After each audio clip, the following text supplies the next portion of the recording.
Welcome, and thank you for standing by. All lines have been placed in a listen-only mode for today's presentation. The call is being recorded. If you have any objections, you may disconnect at this time. I will now introduce your conference host, Mr. James Bledsoe. Sir, you may begin. Thank you. Good morning, everybody. My name's James Bledsoe. I'll be your host this morning for today's webinar. Today's webinar is titled Cross-Border E-Commerce, Overcome Digital Roadblocks, and is the second session of a three-part webinar series. Again, my name is James Bledsoe. I'm a Senior International Trade Specialist with the U.S. Department of Commerce, U.S. Commercial Service, where I'm Director of our eCommerce Innovation Lab.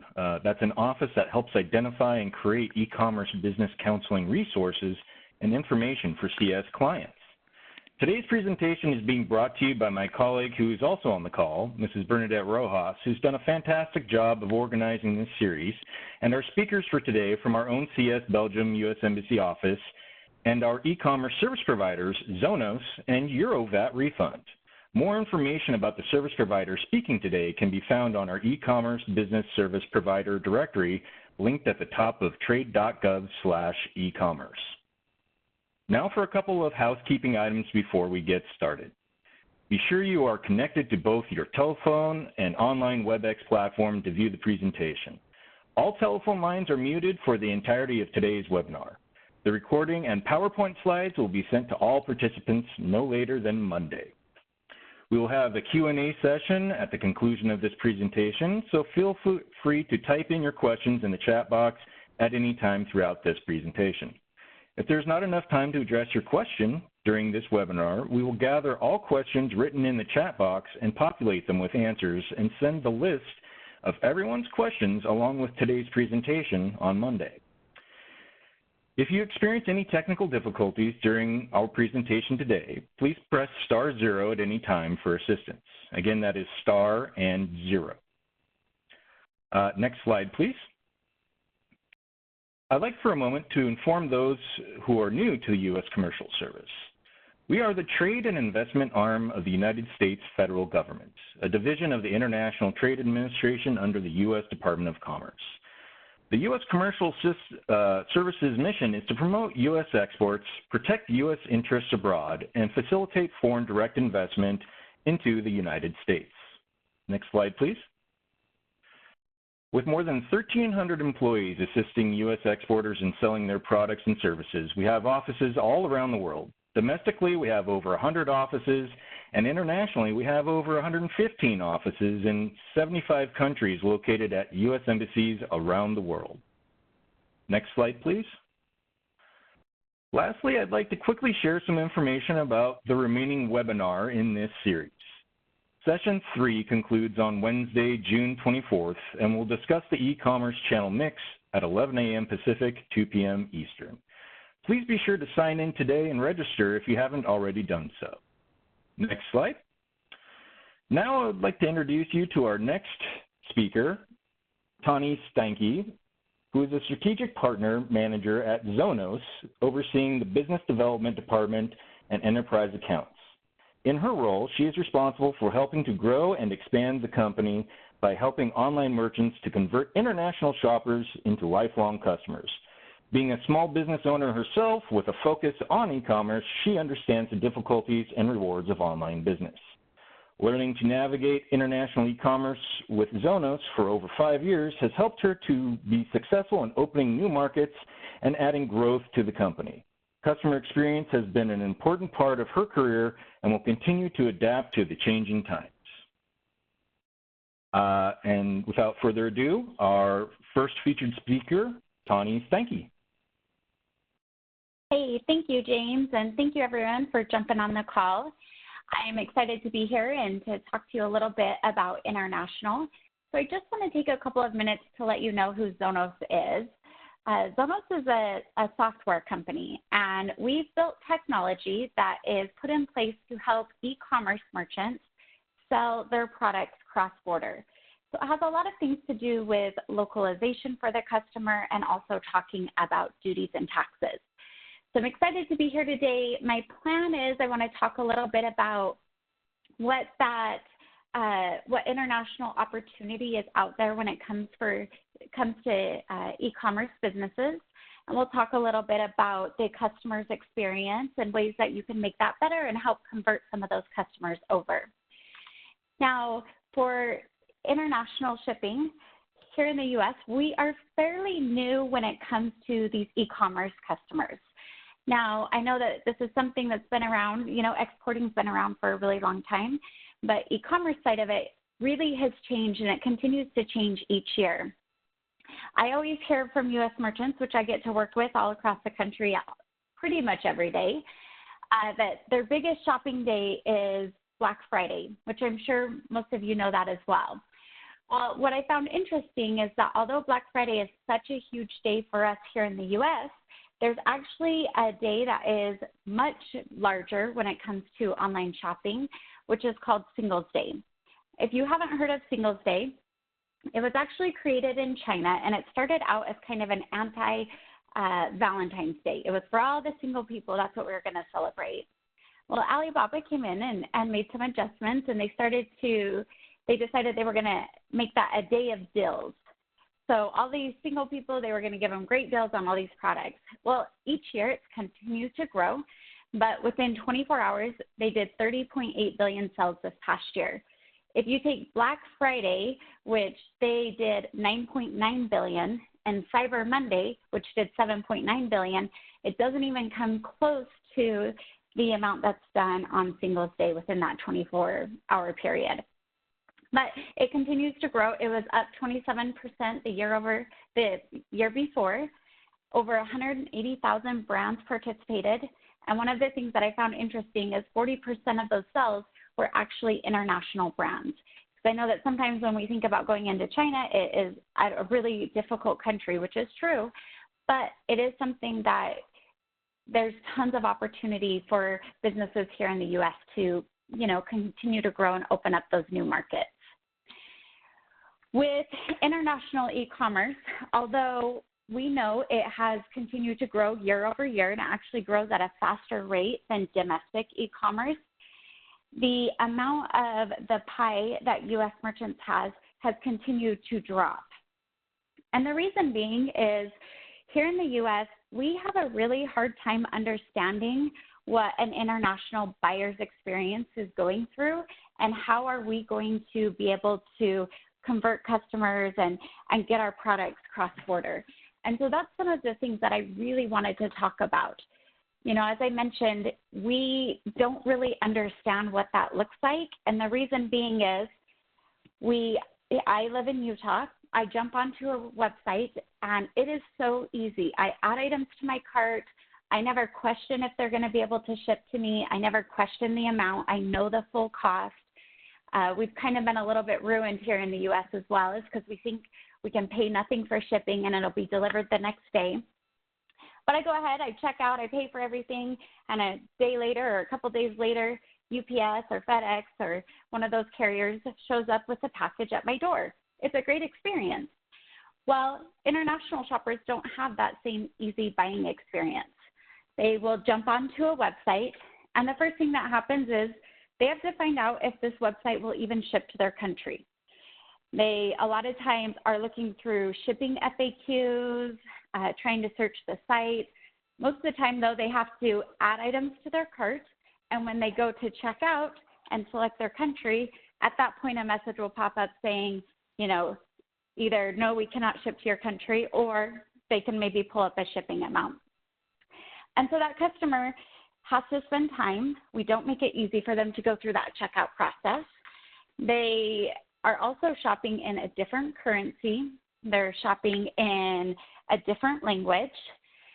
They sometimes cannot get a shipping amount at time of checkout. They have to email into merchants to be able to find out what that full cost is going to be. The exchange rate always comes into play. Most of the time they're seeing it in US dollar. And then they have to figure out what's the exchange, plus there's going to be additional fees onto it.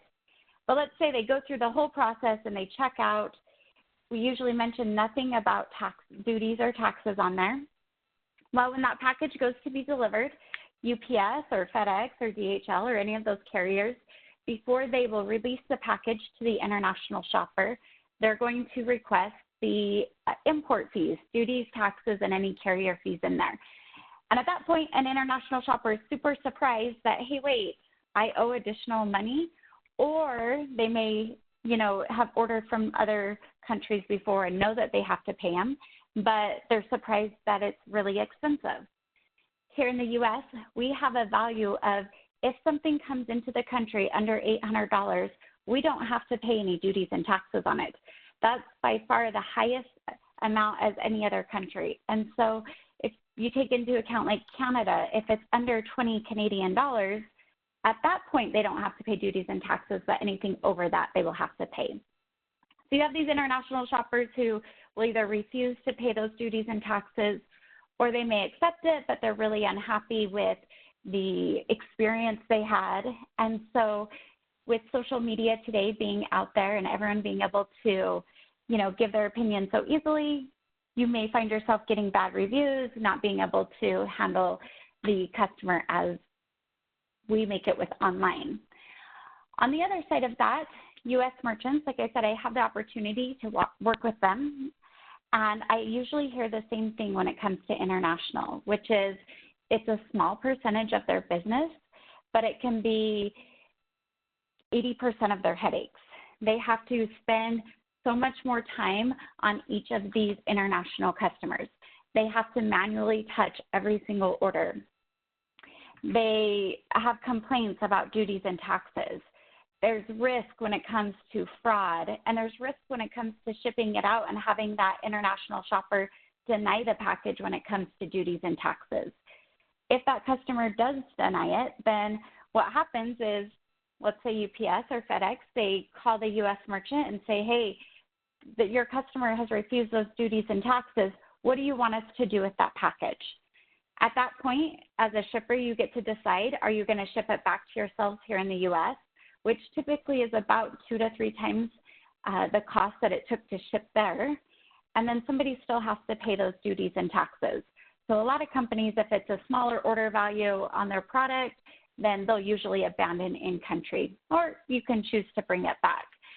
But with international, it being such a small percentage of their business, a lot of merchants don't want to spend the time to help these international shoppers, when we really can just do a couple of the small things that can make an entire change for those shoppers.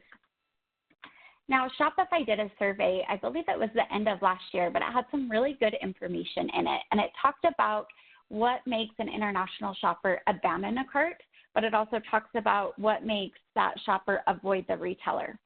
So the top answer came back as no delivery date provided.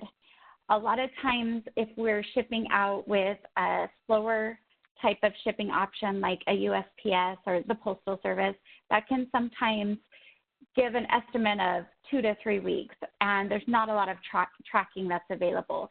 So being able to offer to your customers options on, hey, do you want to go a cheaper option or do you want to get this package a little bit quicker, can really change their perception of checking out with you and buying from you in the future as well. One of the biggest parts, though, is duties and taxes. It is really difficult to be able to figure out what that duty and tax amount is. There's a lot that goes into the calculation. There's a lot you have to know about your product, and I'm going to show you guys a breakdown of a duty and tax, an actual bill that we had received on what the charges were for it. But international shoppers are getting used to buying from other countries, so for the most part, they know these fees are going to come. They just want to know ahead of time what it is. I was working with a customer from Canada. Every once in a while, I get to take phone calls and place orders for Canadian customers, and I was talking to him about what he enjoys or what he looks for when he's buying from the U.S. And he told me, number one, if they do not show me what the total cost is going to be with those duties and taxes, I just will not buy from that company. So there's a lot of customers that feel that same way. They want to know that full cost before that package hits their door. And like I said, it's something that's really hard for us to understand because I can't imagine UPS ever showing up to my door and asking me to get out my credit card and have to pay for it. When we create a great buying experience for these customers, it really changes who we want to shop with and when we're going to shop with them later. And just a great example, somebody who's done it great is Amazon. Now, I don't even know if I want to admit, but I am a huge Amazon fan. I am a small business owner, so I understand how that can affect small businesses. But at the same time, Amazon's done a really great job with their customers by making the experience to be so easy to use. You always have those full costs and you're ready for it. And then if there's any issues, they've set it up of how easy it is to reach back out to them. So it's important that when you're looking at your international shoppers that you want to make sure that you're giving them that really great buying experience. You have your brand message for them and you take care of them, and you'll start to see those international orders continue to grow and come through. Like I said, I wanted to show you an example of an invoice. This is one that we actually received from UPS. The surprising part about this invoice is it is only a couple of different charges. So you can see on there it has import VAT, which is the value added tax. So every single country has their own tax. It's usually pretty simple to figure out what that tax is going to be. What becomes more difficult is we also have duty on an order. Now, how duty is calculated is each item that you send to another country has a 10-digit code.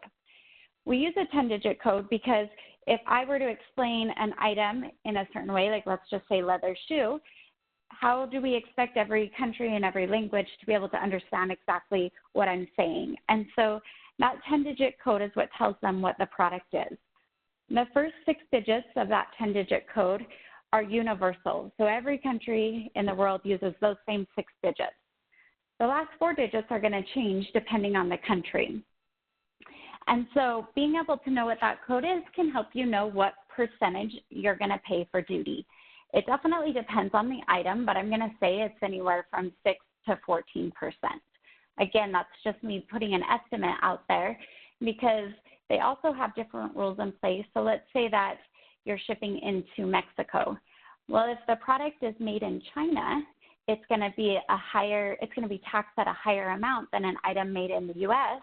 because Mexico competes with China with a lot of things. And so you need to also know your country of origin, which can change that. There's also brokerage fees. So when I say a total landed cost, that includes everything, and that includes the product, the shipping, the duties, taxes, and then any carrier fees. So this one has brokerage charges. So that's what the broker has charged to be able to bring that package into the country. Now, a lot of times these carriers, so like UPS or FedEx or DHL, they will charge a fee to take that package and pay it at customs for you. And then you have the shipper or the carrier in that country that'll also charge a fee of being able to take that package. So a lot of times the fees can be a huge percentage of that total landed cost and can be really expensive. And it's really difficult to be able to figure that out. So it's always good to find a partner that can help you with when it comes to landed costs. Now, aside from that, we also have other types of global compliance for you to think about. I'm just going to hit on these. I believe that Hannah is going to talk a little bit more about some of it as well. But the first thing here in the U.S. that we need to be aware of is denied party. Now, there's a list.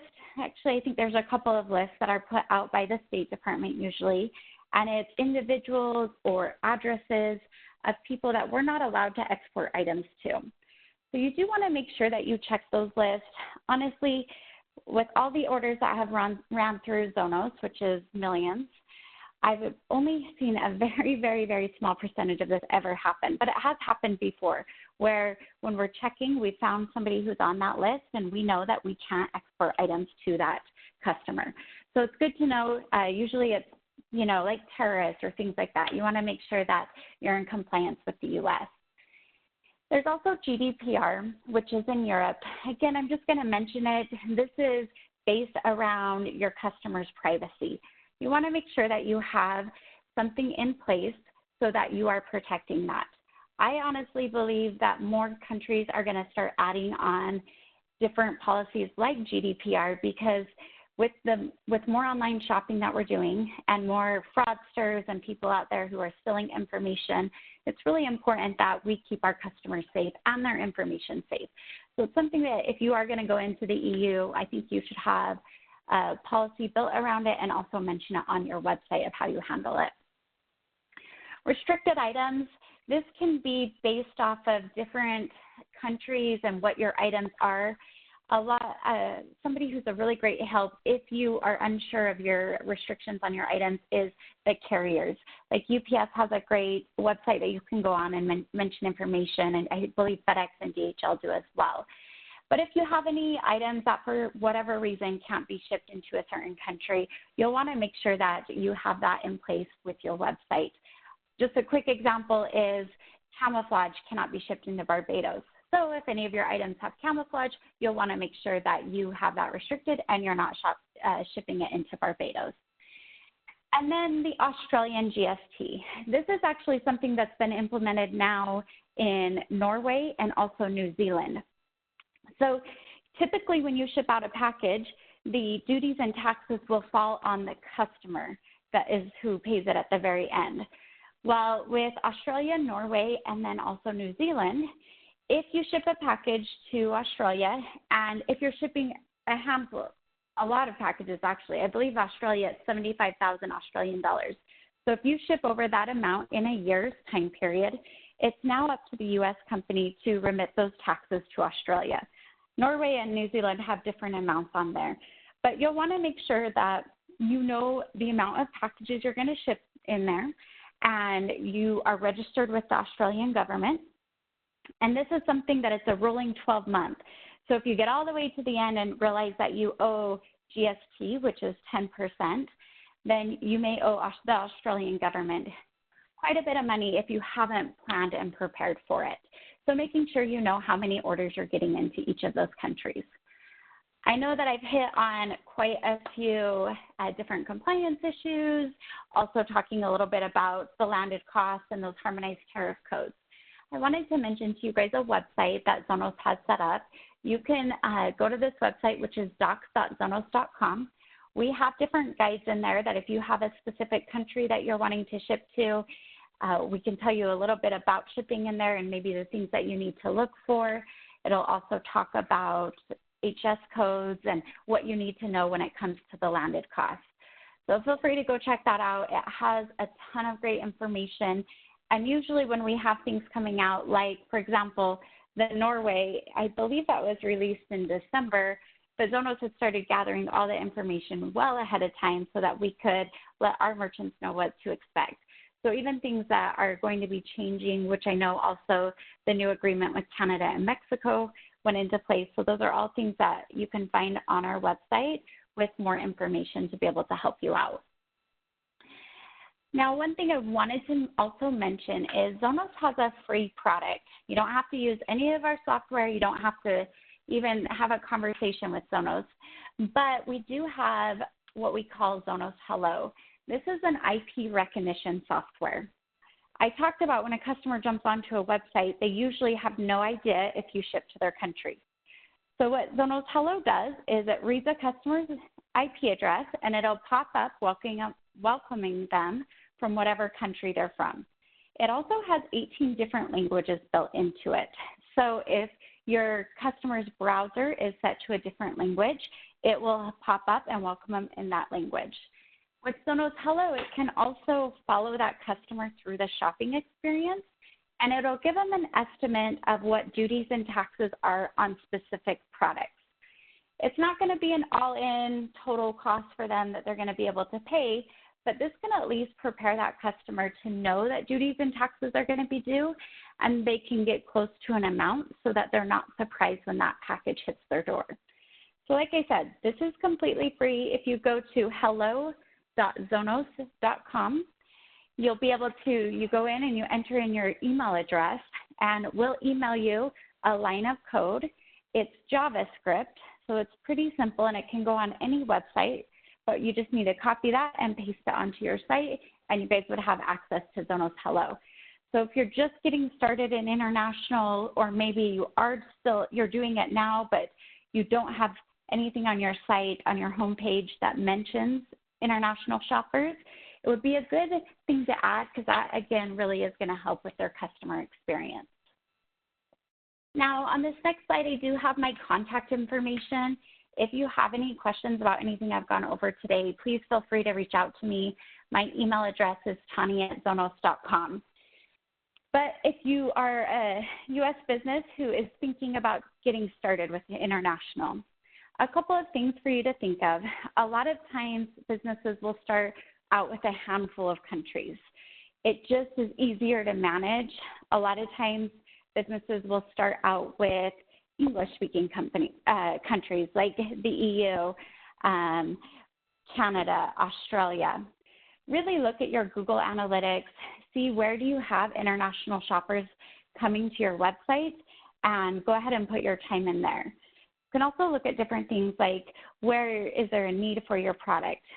The restrictions are a good thing. You may not want to go to a country that has a ton of restrictions and, something you can't ship to. But really see where your customers are coming from. And the most important part is to get started. I know international can seem overwhelming, but once you start doing it, you'll probably learn a ton, but most importantly, you'll gain some really great customers. If you're currently already doing international, you already have customers coming to your site, I think you really need to look at what their experience is. Do they have the same easy buying experience that U.S. customers or U.S. shoppers have on your site today?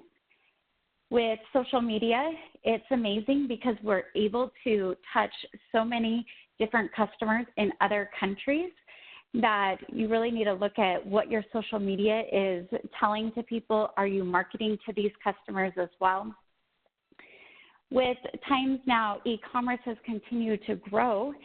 It's for a lot of us, it's our only option for shopping, and it's really important that you have the right technologies and partners in place to help you be successful. This can be a great opportunity to really open yourself up to new markets and getting yourself out there as well. Those are my slides today, so I believe I'm going to turn it over to Hannah to take it from here. Yes, and thank you again, Tani. I'd like to introduce our next featured speaker, Hannah Bracken. She is a commercial specialist at the U.S. mission to the EU Working Party on Digital Policy and Company Counseling. Previously, Hannah was a cybersecurity and digital economy analyst for a consulting firm in Brussels, where she also worked on data protection issues. And when she lived in France, Hannah worked in an American law firm as a major French corporation. Without further ado, Hannah, thank you. Hello, everyone. Thank you very much to James, Bernadette, and to the great eCommerce Lab for the chance to join you all today from Brussels. I'm specifically focusing on e-commerce in the EU because, as James said, I work for the Commercial Service, so part of the Commerce Department at the U.S. mission to the EU. And at the mission, we're counseling companies on compliance with EU rules in particular sectors, and then also horizontally. So we cover a lot, and I have colleagues who are working in energy, in health. Myself, I focus on digital trade issues, privacy compliance, applicable to all companies really now. And then also I work with ICT companies. But I have colleagues who are working on standards and CE marking as well, which might be interesting to you all. So please feel free to reach out to us. I can always put you in touch with my colleagues as well. And part of what we do is not just looking at the changes in the regulations that are in effect in the European Union, but also the proposed changes and the places where U.S. companies like yourself have an opportunity to weigh in what the future European rules that you'll be complying with will be. So I'm going to go through that as well.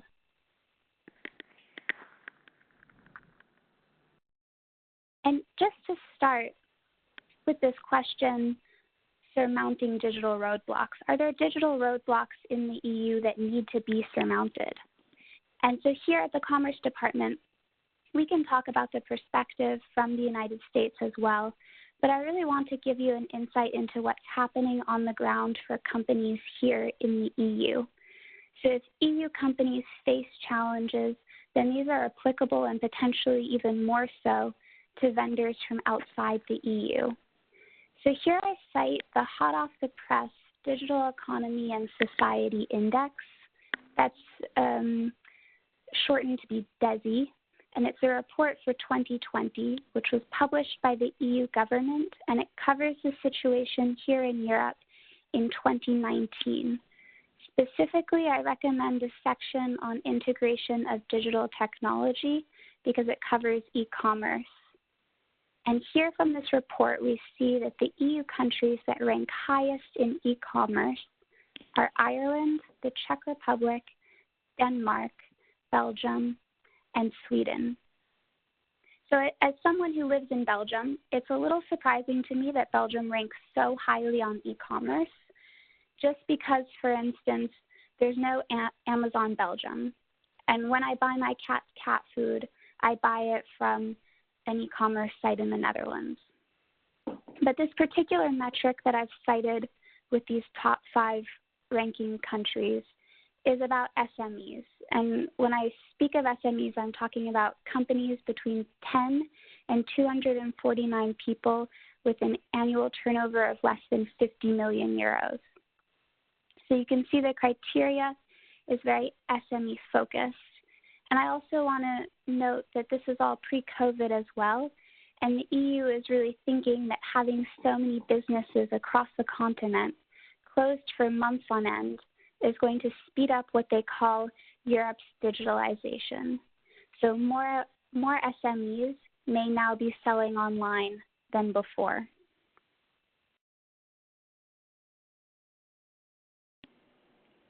And here, when we look at the numbers between 2017 and 2019, they've barely changed. In 2019, 17% of SMEs in Europe sold online. 11% of their annual turnover came from online sales, and only 8% of SMEs sold online to customers outside of their country. So that would be, for instance, a company in France selling to customers in Germany or Estonia. That happens very rarely, only maybe 8% of the time. So this means that when you're operating in an EU country, your main SME competitors will likely be from within that country. Even large retailers like the German equivalent of Walgreens won't necessarily ship outside of Germany or have their website in English as well as German. So they may have a separate website offering goods to customers in other countries. It's normally where they have physical stores. And there's a strong link here between brick and mortar shops and online sales.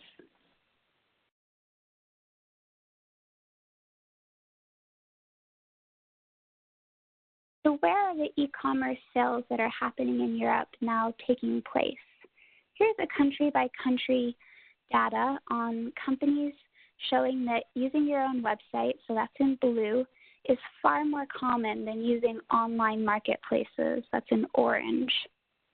So the DESI report that I've been citing notes that marketplaces can help vendors reach new markets and more cheaply, but we're seeing that the percentage of companies using these marketplaces is much lower than using their own websites or their own applications on a phone. This also helps show in this slide, I think, what countries the largest percentage of companies are engaging in e-commerce in. So we have Ireland leading the group, and the UK we have down at 9th place. Still good because we're considering 28 countries because the United Kingdom is still in this annual edition of the report. It won't be in future reports likely. But according to DESI, overall in the EU, so according to this reporting from the European government, almost 15% of companies sold on their own website versus 7% selling through e-commerce marketplaces in 2019. One thought here is that Ireland can be a gateway to reach other markets. Ireland is a country where companies are most likely to make cross-border web sales to other EU countries. So Ireland leads that list of cross-border sales, and that's 15% of Irish enterprises have web sales across borders. That's followed by relatively small countries also performing highly in this metric, including Austria, Belgium, and Malta.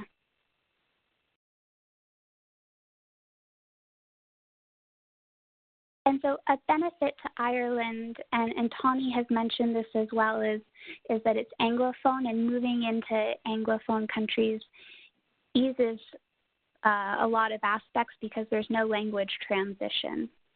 And 11% of EU companies cite foreign languages as an obstacle to doing business in another EU country. 40% of companies doing cross-border sales cite at least one obstacle in the EU. So these obstacles and these potential roadblocks are out there. And to address these roadblocks, I just want to emphasize again that you can feel free to contact the commercial service, and James has mentioned this as well, but at the embassies across the EU and those embassies in countries where you're interested, to ask questions about the local market, or you can also go through the export assistance centers that are in the United States in your region. This report that I've cited, the DESI report, is something that I recommend because you can download country-specific information or overall e-commerce information, and there will be a link on the slides that we're going to send out to you all. So now I just want to look at the emerging regulations that are impacting online sales in the EU. And the EU trend is to put more regulatory requirements on online sales. This includes both marketplaces relative to their consumers and marketplaces relative to the vendors that use those marketplaces. So I'll cover changes in the rules quickly and then a proposed change. And when I talk about marketplaces here, I'm talking about many retailers using the same site to sell. So a marketplace would be that site that many retailers, many vendors, individuals as well can sell their goods on.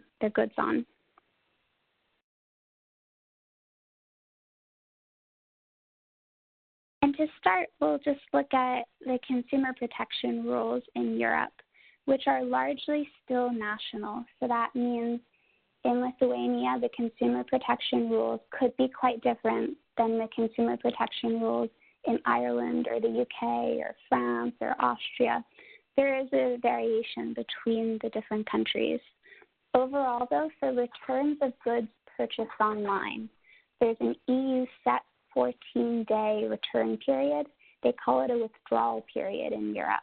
So once the item is received by a customer, there's this cooling down period of 14 days when the consumer can decide that they don't want that product.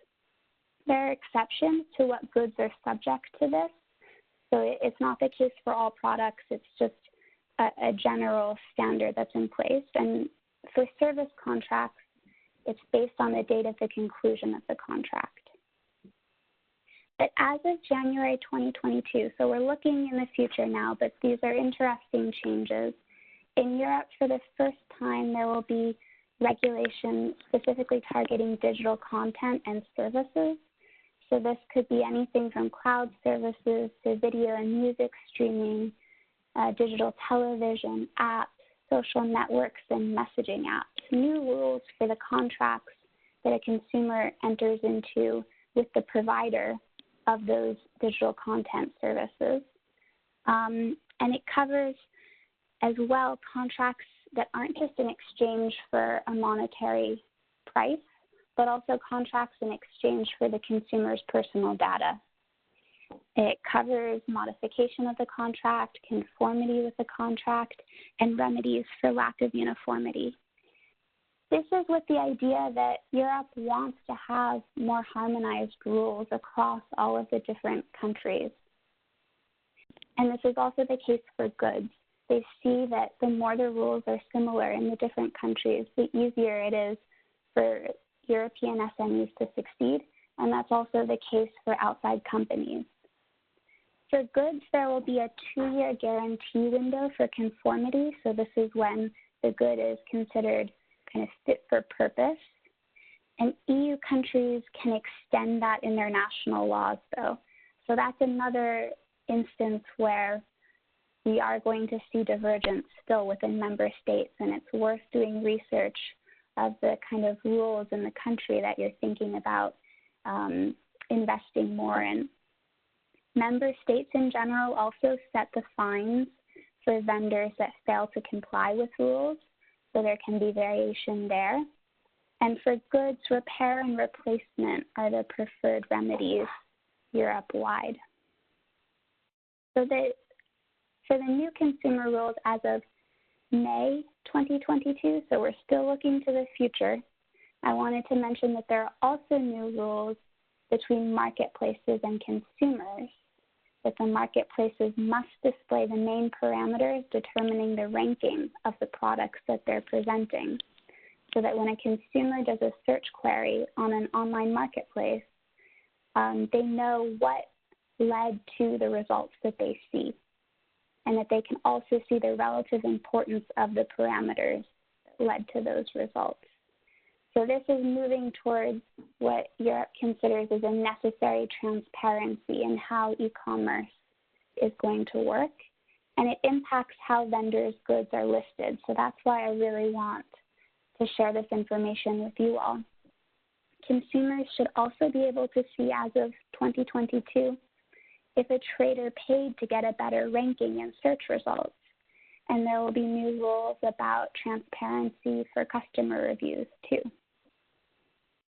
So that was just looking at consumer protection for a bit. Now I want to look at the relationship between marketplaces and the business vendors that use those marketplaces. And here again in Europe, the goal is more transparency.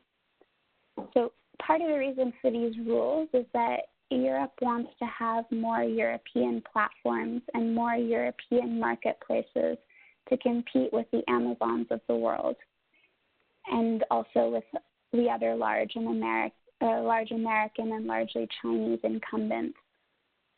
And they want to address as well an imbalance of power that they've identified between marketplaces and vendors.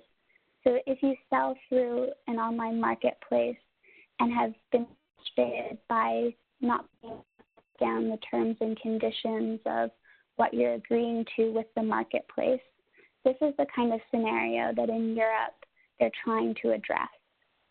Because at the same time they recognize that a vendor could be dependent on a marketplace, but they could also be competing with the marketplace that is selling similar products itself. So the EU is using regulation as a way of addressing what it sees as a roadblock. And this is just noteworthy because also it's easy to look at regulations themselves as potential roadblocks. But here it's a regulation that's intended to empower vendors in Europe. Part of why this is noteworthy is that the EU precedent in regulating marketplaces could be influential for other regions.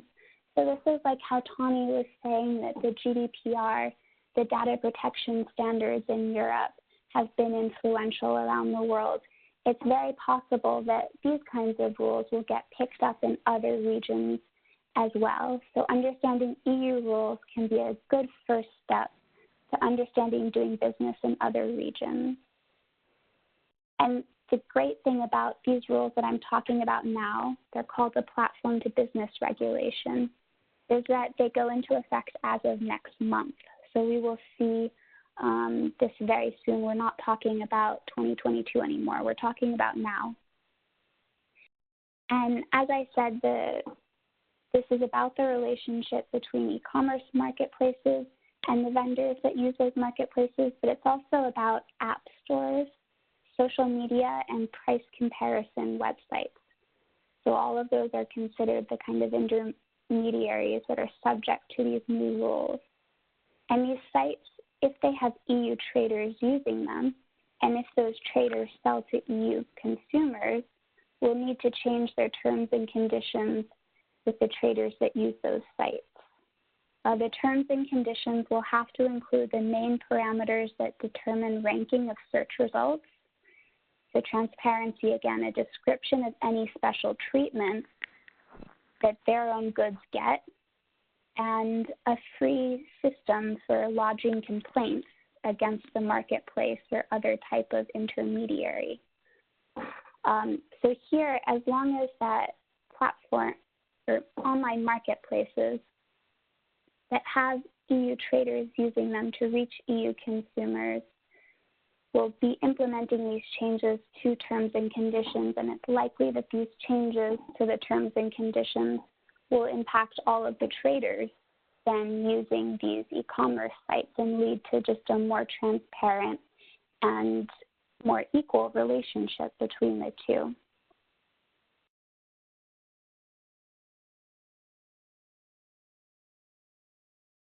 I'm going to start winding down now, but I just mentioned that the EU is also putting in place rules to limit the illegal goods that can be purchased on online marketplaces, and they're doing this through a proposed Digital Services Act, or a DSA.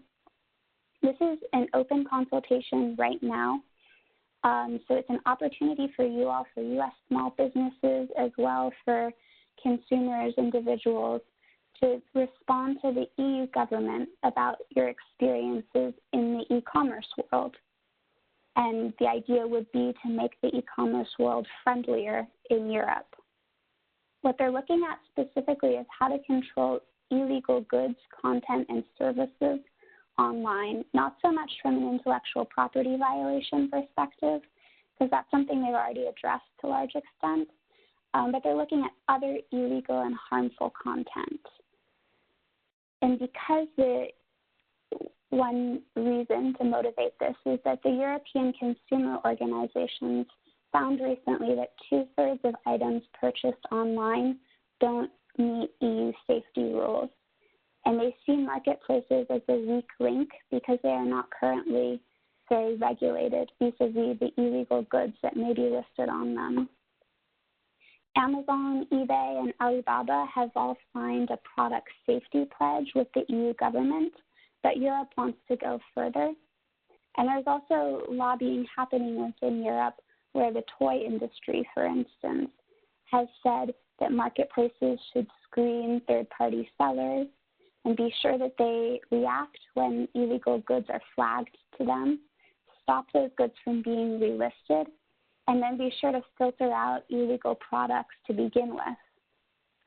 So this toy lobby perspective is following a micro-study that they did where they found 97% of toys from a quite small sample size didn't meet EU toy safety rules.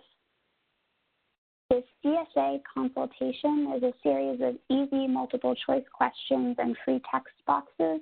There's a link in the slide, so you can either follow the link or just search in your search engine for Digital Services Act consultation, and you'll find information about it, and you can respond to that if you want. I'll wrap up just by saying colleagues in U.S. embassies across the world can help you with questions that you have about moving into new markets. And while there is a movement within Europe to be more business friendly and to harmonize the rules between the different countries, this is still very much a work in progress, so it's something to keep in mind. And Tawny had mentioned data protection rules. Data protection rules are applicable to e-commerce. At the U.S. mission to the EU, we can help you understand the General Data Protection Regulation, GDPR, including how to comply with it for your European sales. So please feel free to reach out to us about that as well. And then I'm going to pass the presenter rights over to the next presenter, Britta. Thank you. Yes. Thank you, Hannah. I'd like to introduce our final featured speaker, Britta Erickson, the co-founder of Eurovat Refund Incorporated, in 1993 and has been the company's CEO since the start. Ms. Erickson is one of the most knowledgeable experts on the value-added tax, VAT, in the United States. She frequently works with Fortune 500 companies, owner and tax departments in medium-sized businesses, startups, and e-commerce event planners, as well as the United States Department of Commerce, Revenue Canada, European embassies, consulates, and trade offices in the U.S. In addition, Ms. Erickson provides VAT training to corporate teams, speaks at conferences and webinars, writes articles about VAT for newspapers and trade magazines, including Consumer Report, the Wall Street Journal, the World Academy, Beyond Borders, and other trade publications. She also holds an MBA from the University of Lund, Sweden. Britta, the floor is yours. Thank you. Thank you. And I'm here to talk about a value-added tax in particular, and this is a tax that is implemented in almost every country in the world except the United States. The rates can vary from 8 to 27%. Usually, normally in most countries, it's around 20%. So it is something that I ask you to be aware of because it will hit your products as soon as they become international in one way or another.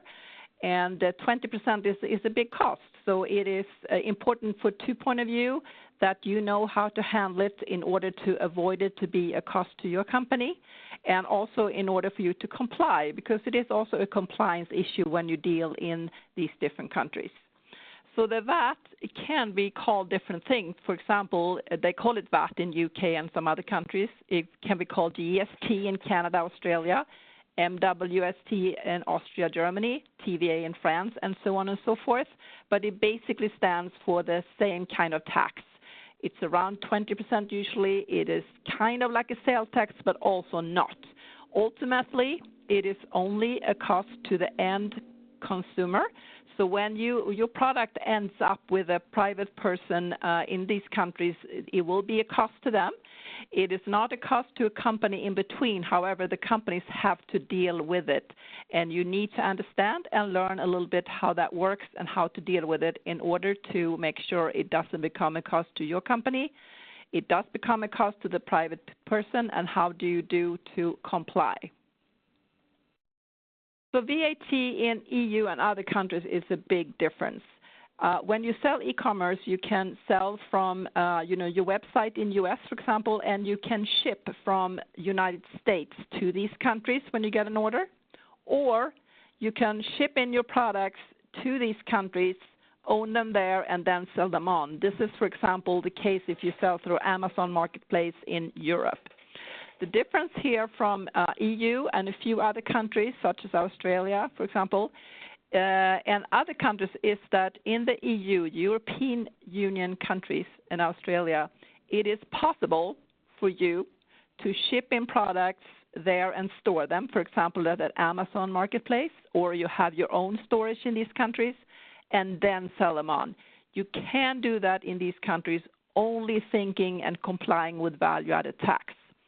In the other countries, such as all of South America, Canada, most of Africa, most of Asia, if you do ship in and own your products and sell from there, you must, generally speaking, establish a subsidiary or division in that country. So that becomes a whole other issue. But for the European Union, Australia, and a few other countries, it is possible to ship in, store the products there, and ship on in the countries. It's a big difference. The European Union member states, we call it, it is most countries in Europe belong. It's 28 countries at this moment. United Kingdom is, as I'm sure you heard, to leave as of January 1st, 2021. Actually, they have already left, but in terms of trade, they are in until January 1st, 2021. The countries in the European Union are highlighted in dark blue on this slide. And as you can see, most of them belong. However, a few do not. For example, next to France, there is a spot, that is Switzerland. And up north next to Sweden, there is also Norway. They are samples of countries that do not belong. However, they still have VAT, and they kind of do the same thing as the European Union do, but the system is not connected. So if you look at these European Union countries, you can say it is like, from a trader point of view, it is like looking at a map of United States of America. It is one custom union, so that means that if you ship in your products to any of these countries for storage in Europe, you can ship into Ireland, UK, Denmark, Sweden. This is when you enter the European Union, and this is where you pay customs and VAT. Once it is in one of these countries, it is now for what they call free circulation in the European Union, and that means that you can sell and ship around Europe without having any customs issue anymore. But you do have to look at the VAT rules in these countries, and they are pretty much the same, but also they vary a little bit. That is just like in the United States. Here, you can import goods from China, for example, through Los Angeles or Atlanta. It is now in the United States. You can now freely ship around and sell it within the United States, but you have to look at our sales tax rules that are, as you know, a little bit different state to state. So you can really look at the European Union in the same way. And also keep in mind it's a connected system. So the tax authorities here, they compare notes. So for example, if you ship into Amazon in United Kingdom for storage there, and you're going to sell it on, and you have customers in France or Germany, the tax authorities in UK and France, they compare notes so that you can get audited from each of the countries. So it's a very connected system, just like it is in US as well. So that on e-commerce. So it's very important now from that point of view to make the difference of what do I sell from US and I am shipping directly from my warehouse to the customer, meaning that a person in United Kingdom places an order to you, and at that point you ship to them directly from your warehouse in US. Or again, you ship in a lot of products to a warehouse in Europe, for example, the Amazon Fulfillment Center, and now people in Europe place an order to you, and you now ship from that warehouse. So first, when it is to address is when you ship from your warehouse in the United States, meaning you get an order from China or from United Kingdom, and at this point you sell and you ship. Then you have to understand, first of all, that duty and VAT, as we have the previous talkers had talked about too, that will happen. So when it comes to the border to China or to UK or to Germany, there will be duty and also this VAT. Most American companies, they think about the duty, which can be 3 to 5%, but many of them do not think about there's also is VAT due in about 20%. So that is something that you have to keep in mind. How do you deal with that? Your customer is probably a private person who really is not familiar with shipping internationally. So they, even if you tell them, it's going to be hard for them to understand that this will really happen. And you have to, on your website, first of all, be very, very clear when you take international orders that how the VAT and duty will be handled. You basically have two choices mostly. You can include it in your price when you sell it, or you can sell it for your net price, and your customer has to deal with when it comes to these countries. But do keep in mind that your customers, e-commerce, usually private people, they are not business. They will not be happy to come and get a call from UPS or the post office telling them that in order to release your product that you ship from US, you have to pay 35% extra, because that's what it usually costs. Even if you tell them that on the website, they still will not be happy to hear it. So therefore, as I have mentioned before, there's a lot of returns of these kind of products because they simply don't understand and don't want to pay that extra money. Then instead, you can choose to have this involved in the price. So you get an order from an international, and at that point, you can also charge for the duty and VAT, and this is where the software that we talked about before can be helpful, so you know how much to add on. That means that you ship into these countries and the VAT and duty will come to you. However, it's not always possible. For example, if you ship through the regular post office, it is not possible. It is possible if you use some of UPS and FedEx services. So again, you have to be really careful how you do your international orders. You have to understand that this will be an extra charge to your customer of about 30% usually. And how do you handle that from a practical point of view and a legal point of view? The other one addressed here is you sell through a fulfillment warehouse in Europe. So that means that you want to sell through, for example, Amazon. You ship it into their warehouse in Germany, UK, for example, and from there it is sold. So you now your U.S. company becomes the importer into the Europe, and you then have to sell on. That means that you, as the U.S. company, you are required to, by law and also by these fulfillment services, to register for that in the country of warehouse, for example, in United Kingdom. You have to import these products yourself, which means that you have to declare yourself as the importer. You will take care of paying the duty and VAT to the customs.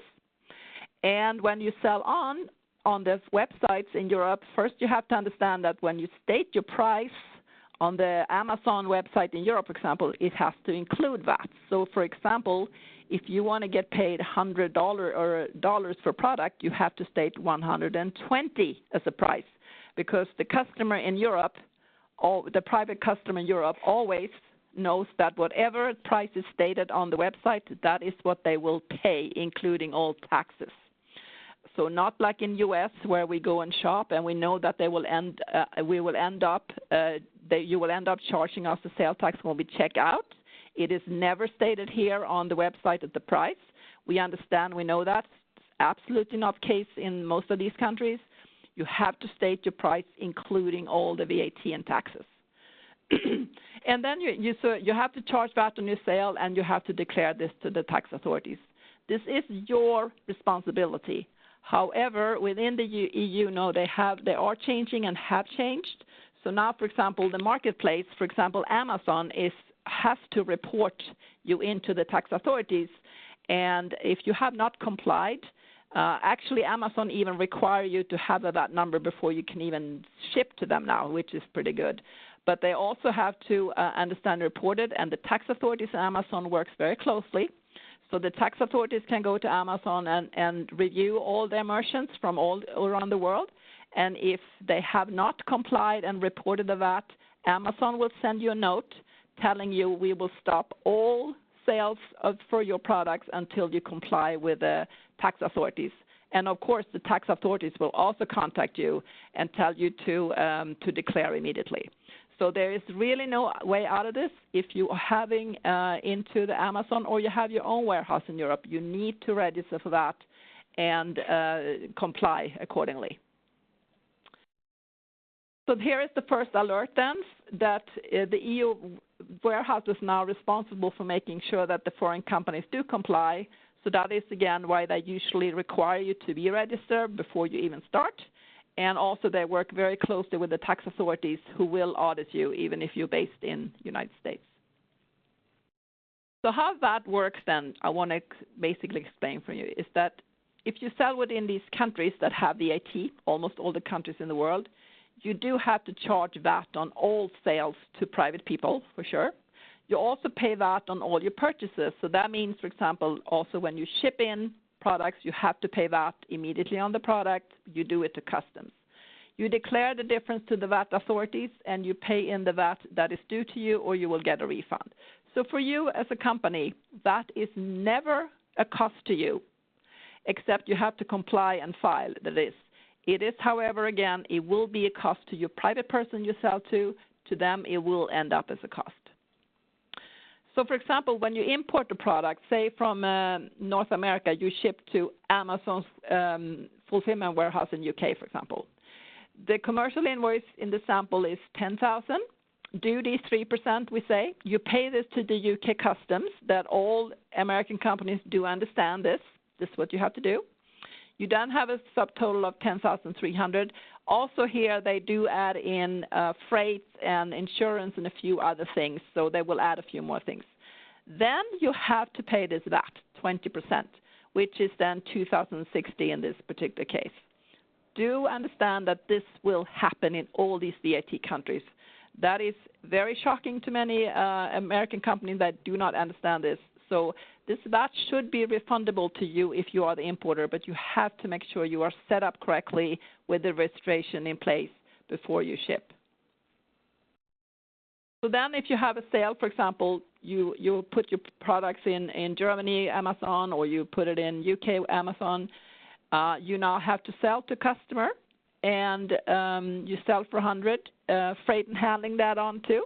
You have to, Amazon will charge 20% VAT, or you have to if you sell from your US website, and you collect 126 in this particular case. Then you do a VAT declaration to the UK tax authorities. So basically you declare every month, I have collected £4,000 from my Amazon customers. I can deduct the VAT you pay to the UK customs, and the rest is due to the tax authorities. Amazon, for example, are sending out VAT reports to you. So every sale they do for you, they keep track of this, and they send you a nice VAT report. But they do not declare your VAT. They do not take care of that part. They simply force you to be registered for that before you start to sell through them. And when they sell, they will collect the price that you have stated on the website. So if you stated 120, they will collect 120. They send this to you, all of it, less their fees for warehousing and so on and so forth. You are responsible to declare this to the tax authorities. Amazon will provide nice reports you can use, but it's your responsibility as the U.S. company to do this. Same again if you have your own warehouse or use any other platform, it's the same thing. Also, I want to mention here, if you sell electronic guest supplied services, that basically means if you sell software to any of the companies to any private person in Europe, then this is called MOS, we call it. It can be sales of software, cloud, online game, music, broadcast, for example. That requires you also from day one, you sell to one private person in the European Union.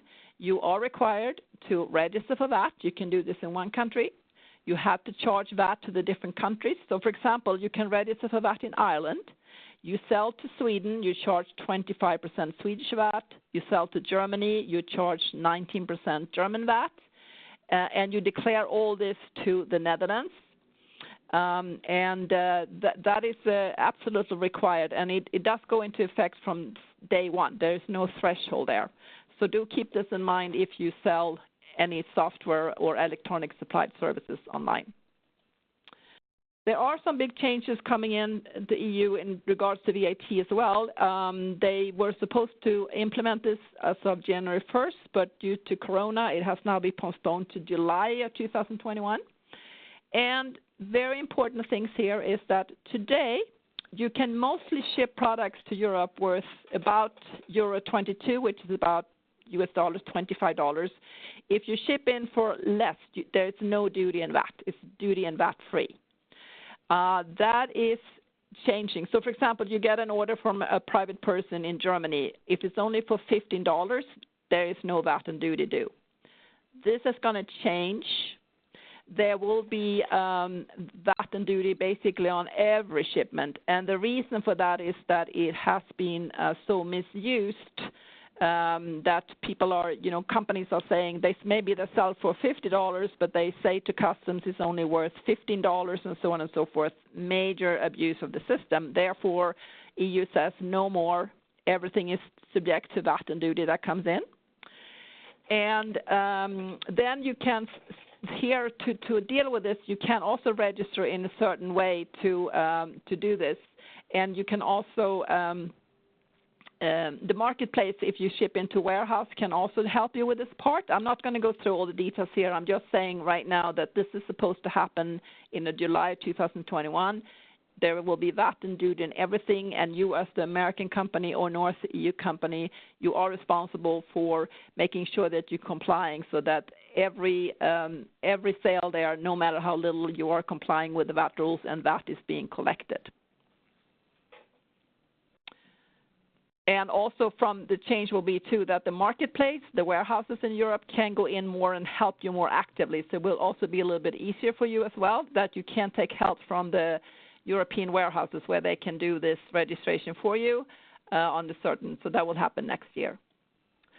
And I also want to emphasize, like the rest of the speakers, that EU is leading also in VAT. So that means that what happens here often can happen in the other countries too. For example, Australia, as somebody mentioned, if you ship in there for more than 75,000 Australian dollars, you have to register for VAT in that country and charge VAT even though you do not store anything there. Electronic service is sold, that is now coming more and more. So, for example, Mexico will require that now too, that if you sell any software into Mexico, you have to register for VAT in Mexico and charge Mexican VAT, and so on and so forth. So we can also see in the world of VAT that countries are following the European Union, and it's hard to follow this, so you really have to be aware that whenever you start to sell to another country, it is important to check on each country. Just because you learn about one country doesn't mean that you know about the other countries. So unfortunately, you kind of need to look at every country that you do deal with to make sure that you get it correct. And we'd be more than happy to assist. Eurovat is located in Los Angeles. We have clients all over North America, and we'd be very happy to help you out here with just some advice or the whole registration process and how it works for your transactions. So here's my contact information, and I thank you very much for your time, and I will now yield back to Hannah. Thank you, Britta. Great presentation there from Eurovat. And thank you so much to all of our presenters. Excellent presentations all around. The information is very timely and extremely relevant, and we hope that the presentations provided a solid foundation and starting point for tips to further analyze your digital strategy and taxes and regulations that are related to that. If I could get someone to hit the next slide, please. If you're not already working with the U.S. Commercial Service Office or would like to contact a local trade specialist who can help you with a digital strategy, the link in the slide allows you to find an office by entering your zip code and view the contact details to an office in your area.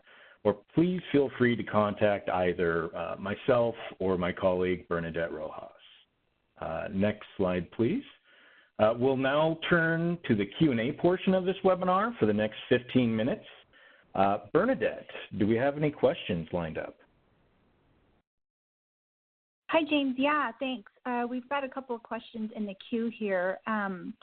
There is one person who mentioned that they sell a little in stores in China, and they have their website in Chinese, English, French, and German. And they also advertise on Baidu and many other stores in China, but no sales.